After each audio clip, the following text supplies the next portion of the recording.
ഒരു ഏരിയ മുഴുവൻ പോയിരിക്കുകയാണ്. ഒരുപക്ഷെ ആ സ്കൂൾ ബിൽഡിംഗ് ഇല്ലായിരുന്നു, ആ സ്കൂൾ ബിൽഡിംഗ് ഇത്രയും വരുന്ന കല്ലും മരങ്ങളും തടുത്തു നിർത്തിയില്ലായിരുന്നെങ്കിൽ ഈ ടൗൺ പോലും ബാക്കി ഉണ്ടാവില്ലായിരുന്നു. എന്നിട്ട് പോലും ഈ മരണസംഖ്യ ഇതിനേക്കാൾ എത്രയോ അധികമായിരിക്കും. എത്രയോ പേരാണ് കാണാതെ പോയിരിക്കുന്നത്, എത്ര പേരുടെ മൃതശരീരങ്ങളാണ് ഈ പുഴയിലൂടെ ഒഴുകി പോയിരിക്കുന്നത്, എത്ര പേരാണ്. സമാനതകളില്ലാത്ത ദുരന്തമാണ്. നമുക്ക് ചെയ്യാൻ കഴിയാവുന്ന കാര്യം ഒറ്റപ്പെട്ട് നിൽക്കുന്ന ആളുകളെ എത്രയും പെട്ടെന്ന് രക്ഷപ്പെടുത്തുക, അപകടത്തിലായിട്ട് നിൽക്കുന്ന അസുഖമായിട്ട് നിൽക്കുന്ന ആളുകളെ, ഇപ്പോൾ മുണ്ടകയിലൊക്കെ അസുഖമായിട്ടൊക്കെ നിൽക്കുന്ന ആളുകളുണ്ട്, അവരെയൊക്കെ എത്രയും പെട്ടെന്ന് രക്ഷപ്പെടുത്തി ആശുപത്രിയിലാക്കുക. ഗുരുതരമായി പരിക്കേറ്റ ആളുകളെയും ആശുപത്രിയിൽ കൊണ്ടുപോവുക. പിന്നെ നമുക്ക് മരണത്തിൻ്റെ കണക്കെടുക്കാൻ കഴിയാത്ത ഒരവസ്ഥയിലാണ് നിൽക്കുന്നത്.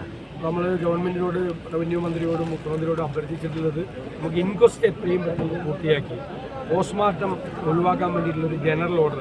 സാധാരണ ഇത്രയും ദുരന്തങ്ങൾ ഉണ്ടാകുമ്പോൾ ഗവൺമെൻറ്റിന് ജനറൽ ഓർഡർ പോസ്റ്റ്മോർട്ടം ഒഴിവാക്കാൻ. ഈ ദുരന്തം കാരണം ഇതാണെന്നറിയാം. പിന്നെ പോസ്റ്റ്മോർട്ടം ചെയ്താൽ ഇത് എന്ന് തീരാനാണ്. മാത്രമല്ല പല ബോഡിയും ഐഡൻറ്റിഫൈ ചെയ്യാൻ പറ്റിയിട്ടില്ല. ബോഡി എത്ര ദിവസം സൂക്ഷിക്കേണ്ടി വരും. ബന്ധുക്കൾ വന്ന് തിരിച്ചറിഞ്ഞതിന് ശേഷം മാത്രമാണ് ബോഡി ഏറ്റുവാങ്ങാൻ പറ്റുന്നത്.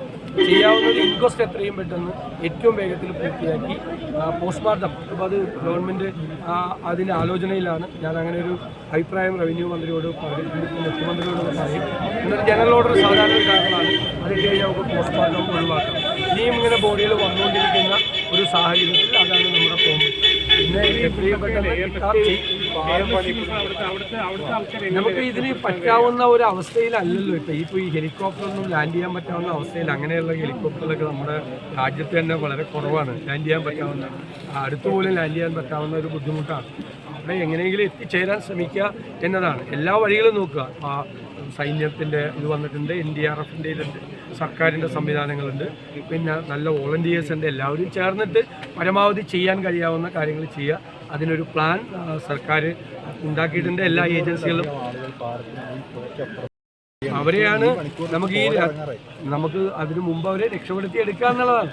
നമുക്ക് അതിൻ്റെ മാർഗങ്ങൾ ആരായുക എന്നുള്ളതാണ്. നമുക്കിപ്പോൾ ആരെയും കുറ്റപ്പെടുത്താൻ പറ്റാവുന്ന ഒരു ദുരന്തമല്ല. എല്ലാവരും ചേർന്ന് ഒരുമിച്ച് നമ്മൾ ഇതിൽ നിന്ന് ബാക്കിയുള്ളവരെ എത്രയും പെട്ടെന്ന് താങ്കളോട് സൂചിപ്പിച്ചതുപോലെ കോട ഇറങ്ങി തുടങ്ങി, രാത്രിയാകാൻ തുടങ്ങി. അവർ ആ ഒറ്റപ്പെടലിൻ്റെ പ്രയാസത്തിൽ, ബന്ധുക്കളെല്ലാം നഷ്ടപ്പെട്ടതിൻ്റെ പ്രയാസത്തിൽ നിൽക്കുന്ന ആളുകളുണ്ട്.